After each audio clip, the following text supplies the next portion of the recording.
Abdallah ibn Abi Quhafa, également connu sous son kunya, Abu Bakr, était le premier calife rachidun, régnant de 632 jusqu'à sa mort en 634.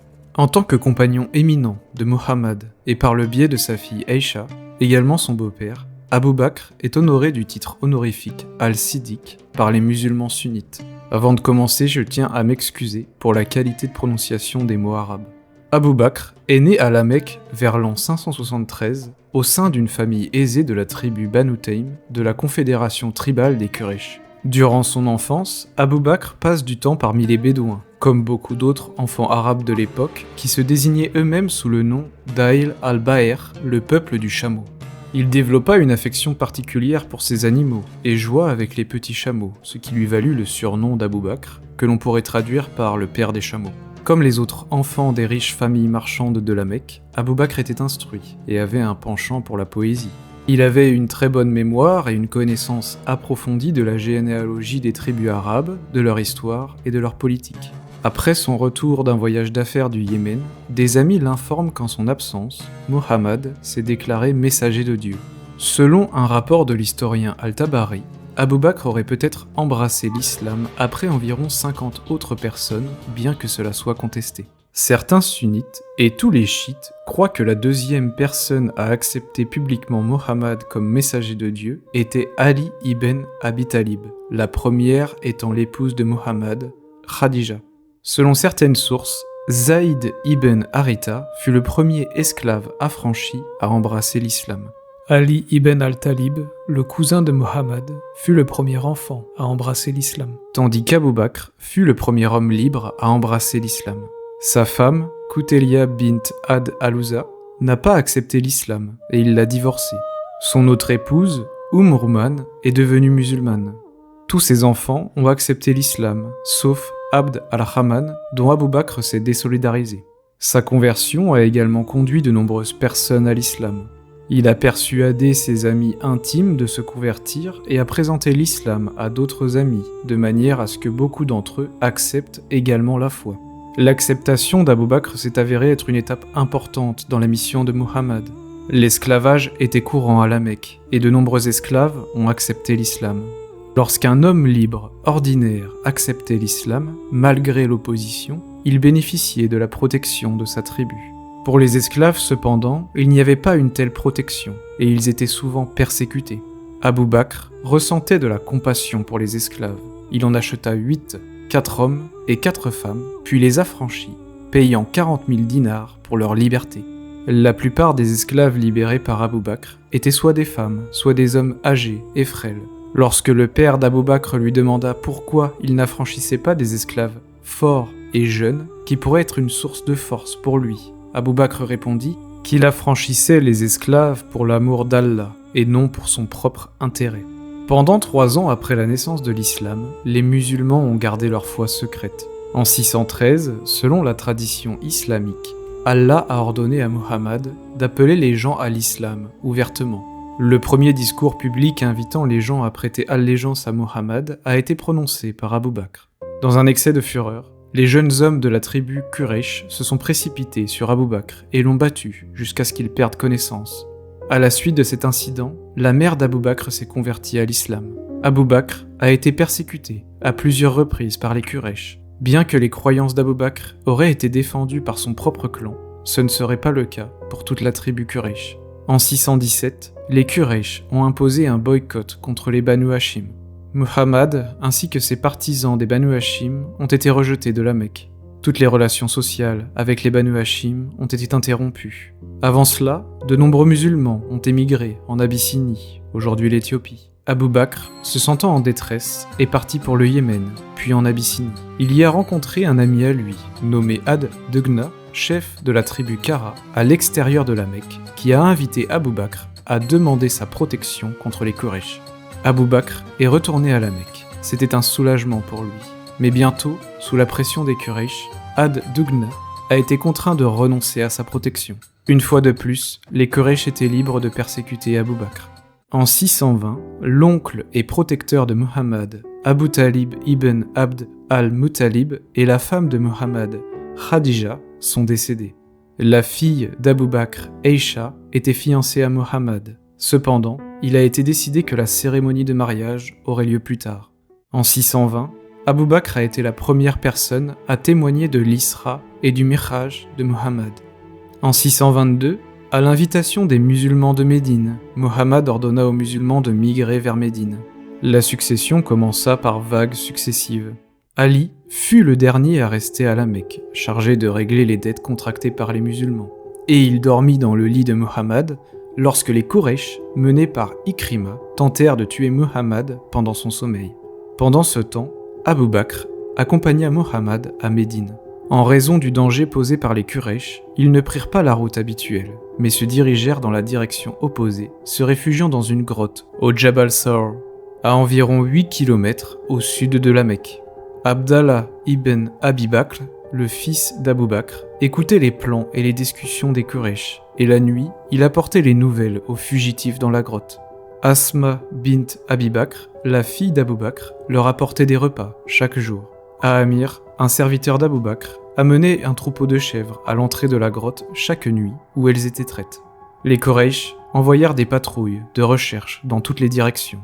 Une patrouille s'approcha de l'entrée de la grotte, mais ne les vit pas. Après avoir séjourné dans la grotte pendant 3 jours et 3 nuits, Abu Bakr et Muhammad se rendirent à Médine, séjournant un certain temps à Quba, une banlieue de Médine. À Médine, Muhammad décida de construire une mosquée.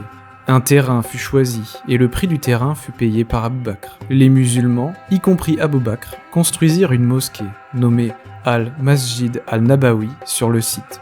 Abu Bakr fut associé à Kahira bin Zaïd Ansari, qui était originaire de Médine, en tant que frère dans la foi. La relation d'Abu Bakr avec cet homme était des plus cordiales, ce qui fut encore renforcé lorsqu'Abu Bakr épousa Habiba, une de ses filles. Après l'arrivée de la famille d'Abu Bakr à Médine, il acheta une autre maison, près de celle de Mohammed. Alors que le climat de la Mecque était sec, celui de Médine était humide, et à cause de cela, la plupart des migrants tombèrent malades à leur arrivée. Abu Bakr contracta une fièvre pendant plusieurs jours, pendant lesquels il fut soigné par Kharija et sa famille. À la Mecque, Abu Bakr était un commerçant, en gros de tissus, et il commença le même commerce à Médine. Il ouvrit son nouveau magasin, et de là, les tissus étaient fournis sur le marché de Médine. Bientôt, son commerce prospéra. Début 623, la fille d'Abu Bakr, Aïcha, qui était déjà fiancée à Muhammad, fut envoyée chez lui après une simple cérémonie de mariage, renforçant encore les liens entre Abu Bakr et Muhammad. En 624, Abu Bakr fut impliqué dans la première bataille entre les musulmans et les Quraysh de la Mecque, connue sous le nom de la bataille de Badr, mais il ne combattit pas, agissant plutôt comme l'un des gardes de la tente de Muhammad. Là, il défendit le prophète. En 625, il participa à la bataille de Uhud, au cours de laquelle la majorité des musulmans furent mis en déroute et lui-même fut blessé. Avant le début de la bataille, son fils Abd al-Rahman, alors non musulman et combattant du côté des Quraysh, se porta volontaire pour un duel. Abu Bakr accepta le défi, mais fut arrêté par Muhammad. Dans la deuxième phase de la bataille, la cavalerie de Khalid ibn al-Walid attaqua les musulmans par derrière, transformant une victoire musulmane en défaite. Beaucoup fuirent du champ de bataille, y compris Abu Bakr. En 627, il participa à la bataille de la tranchée, et également à l'invasion des Banu Qurayza. Dans la bataille de la tranchée, Muhammad divisa la tranchée en plusieurs secteurs, et un contingent fut posté pour garder chaque secteur. L'un de ces détachements était sous le commandement d'Abu Bakr. L'ennemi fit de fréquentes attaques pour tenter de traverser la tranchée, toutes repoussées. Pour commémorer cet événement, une mosquée, plus tard connue sous le nom de Masjid i-Siddiq, fut construite sur le site où Abu Bakr avait repoussé les assauts de l'ennemi. Abu Bakr participa à la bataille de Khaybar. Khaybar comptait 8 forteresses, la plus forte et la mieux gardée était appelée Al-Qamus. Muhammad envoya Abu Bakr avec un groupe de guerriers pour tenter de la prendre, mais ils ne réussirent pas. Muhammad envoya également Umar avec un groupe de guerriers, mais Umar ne put pas non plus conquérir Al-Qamus. D'autres musulmans tentèrent également de capturer la forteresse, en vain. Enfin, Muhammad envoya Ali, qui vainquit le chef ennemi, Marhab. En 630, lors de la conquête de la Mecque par les musulmans, Abu Bakr faisait partie de l'armée. Avant la conquête de la Mecque, son père se convertit à l'islam. En 630, l'armée musulmane fut prise en embuscade par des archers des tribus locales alors qu'elle traversait la vallée de Hunayn à environ 17 km au nord-est de la Mecque. Surpris, l'avant-garde de l'armée musulmane s'enfuit en panique. Il y a eu une confusion considérable, et les chameaux, chevaux et hommes se heurtèrent les uns aux autres pour chercher un abri. Muhammad, cependant, resta ferme. Seuls 9 compagnons restèrent près de lui, dont Abu Bakr. Sous les instructions de Muhammad, son oncle Abbas cria de toutes ses forces « Ô musulmans, rejoignez le prophète d'Allah !» L'appel fut entendu par les soldats musulmans, et ils se rassemblèrent auprès de Muhammad. Lorsque les musulmans furent suffisamment nombreux, Muhammad ordonna une charge contre l'ennemi. Dans la bataille qui s'ensuivit, les tribus furent battues, et elles s'enfuirent à Autas. Muhammad posta un groupe de soldats pour garder le passage de l'Hunayn et dirigea l'armée principale vers Autas. Lors de la confrontation à Autas, les tribus ne purent résister à l'assaut musulman. Croyant que la résistance était inutile, les tribus levèrent le camp et se retirèrent à Taïf. Abu Bakr reçut de Muhammad la mission de diriger l'attaque contre Taïf. Les tribus se retranchèrent dans le fort et refusèrent de sortir à découvert. Les musulmans utilisèrent des catapultes, mais sans résultat tangible. Ils tentèrent également d'utiliser une formation en test d'eau, dans laquelle un groupe de soldats protégés par une couverture en peau de vache avançait pour mettre le feu à la porte. Cependant, l'ennemi lança des morceaux de fer rouge brûlants sur la test d'eau, la rendant inefficace. Le siège dura 2 semaines, et il n'y avait toujours aucun signe de faiblesse dans le fort. Muhammad tint un conseil de guerre. Abu Bakr conseilla que le siège puisse être levé, et qu'Allah arrange la chute du fort. Le conseil fut accepté, et en février 630, le siège de Taïf fut levé, et l'armée musulmane retourna à la Mecque. Quelques jours plus tard, Malik ibn Auf, le commandant, vint à la Mecque et se convertit à l'islam. En 631, Muhammad envoya de Médine une délégation de 300 musulmans pour accomplir le Hajj selon la nouvelle voie islamique et nomma Abu Bakr chef de la délégation. Il existe plusieurs traditions concernant les derniers jours de Muhammad qui ont été utilisées pour renforcer l'idée de la grande amitié et de la confiance qui aurait existé entre lui et Abu Bakr. Dans l'un de ces épisodes, alors que Muhammad approchait de la mort, il se trouva incapable de diriger les prières comme il le faisait habituellement. Il ordonna à Abu Bakr de prendre sa place, ignorant les préoccupations d'Aïcha, selon lesquelles son père était trop émotionnellement impliqué pour le rôle. Abu Bakr prit ensuite la position, et lorsque Muhammad entra dans la salle de prière un matin, pendant le Fajr, Abu Bakr tenta de reculer pour lui laisser sa place habituelle et diriger. Muhammad, cependant, lui permit de continuer.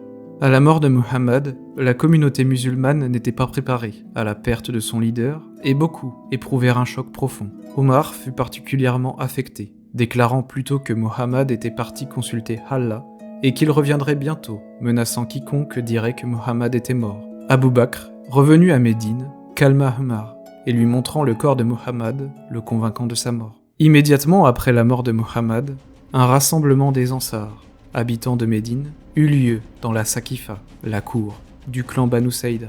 La croyance générale à l'époque était que le but de la réunion était pour les Ansars de décider d'un nouveau leader de la communauté musulmane parmi eux-mêmes, avec l'exclusion intentionnelle des Muhajirun, migrants de la Mecque, bien que cela soit devenu plus tard sujet à débat. Néanmoins, Abu Bakr et Umar, après avoir appris la réunion, se sont inquiétés d'un potentiel coup d'État et se sont précipités vers le rassemblement. À leur arrivée, Abu Bakr s'adressa aux hommes assemblés en les mettant en garde contre une tentative d'élire un chef en dehors de la tribu de Muhammad, les Quraysh, ce qui risquerait probablement de causer des dissensions, car seuls eux peuvent commander le respect nécessaire au sein de la communauté.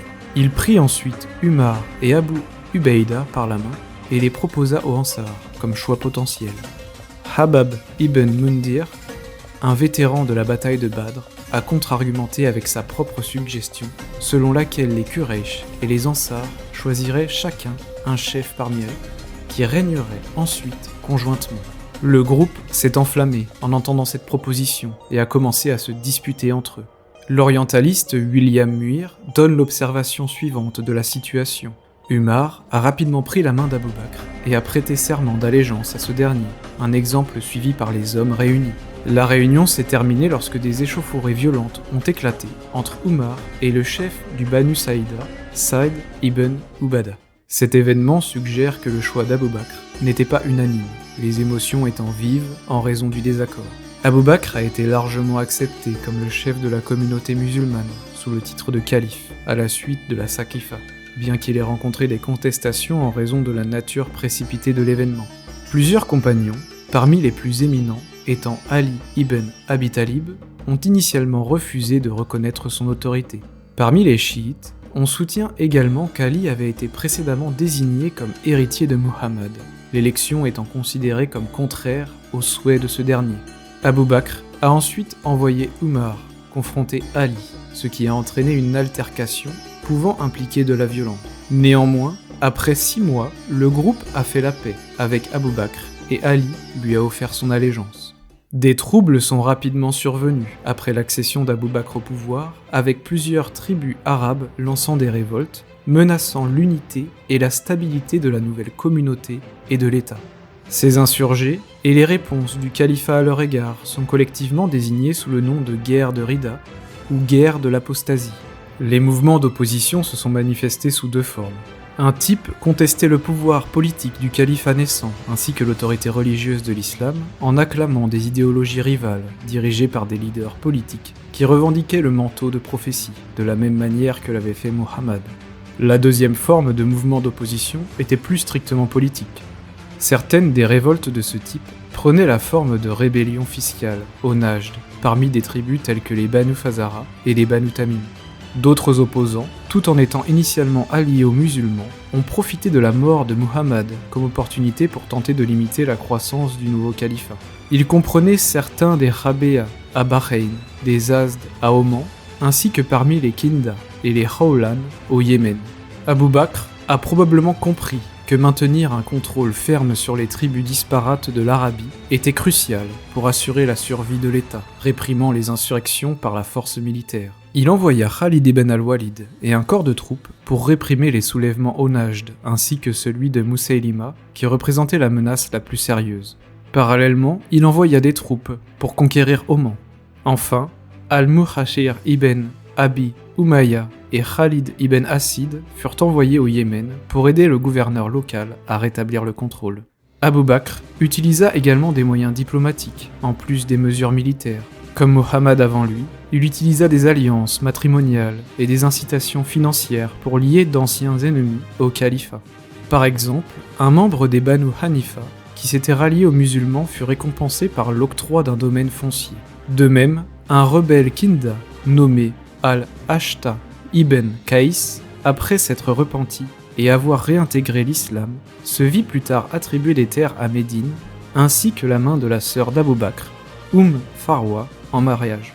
Avec son succès dans la répression des insurrections, Abu Bakr avait en effet poursuivi la consolidation politique qui avait commencé sous la direction de Muhammad avec relativement peu d'interruptions. À la fin des guerres, il avait établi une hégémonie islamique sur l'ensemble de la péninsule arabique. Ayant assisté à la consolidation de l'Arabie en un État centralisé puissant, doté d'une armée solide, il est devenu évident que les empires voisins byzantins et sassanides pourraient le percevoir comme une menace potentielle. Abu Bakr a peut-être pensé qu'il était inévitable que l'une de ces puissances lance une attaque préventive contre le califat naissant. Par conséquent, il a peut-être décidé qu'il était plus sage de prendre l'initiative et de frapper en premier. Quelles que soient les intentions d'Abu Bakr en 633, de petites forces ont été envoyées en Irak et en Palestine, capturant avec succès plusieurs villes. Bien que des représailles des Byzantins et des Sassanides étaient attendues, Abu Bakr est resté confiant. L'épuisement des 2 empires après des siècles de guerre l'un contre l'autre signifiait que toutes les forces envoyées en Arabie étaient susceptibles d'être diminuées et affaiblies. De plus, l'efficacité et la ferveur des combattants musulmans ont joué un rôle crucial. Leur zèle, alimenté par leur conviction en la justesse de leur cause et l'impératif de défendre la communauté à tout prix, a été une force motrice importante derrière leurs actions. Bien qu'Abu Bakr ait initié ses premiers conflits, qui ont finalement conduit aux conquêtes islamiques de la Perse et du Levant, il n'a pas assisté à l'aboutissement de ces conquêtes. La tâche de conquérir ces régions a été laissée à ses successeurs. Le 23 août 634, Abu Bakr tomba malade et ne se rétablit pas. Il développa une forte fièvre et fut alité. Sa maladie se prolongea, et lorsque son état s'aggrava, il sentit que la fin approchait. Réalisant cela, il fit venir Ali et lui demanda de lui faire ses ablutions majeures, car Ali l'avait également fait pour Muhammad. Umar dirigea la prière funéraire pour lui et il fut enterré à côté de la tombe de Mohammed.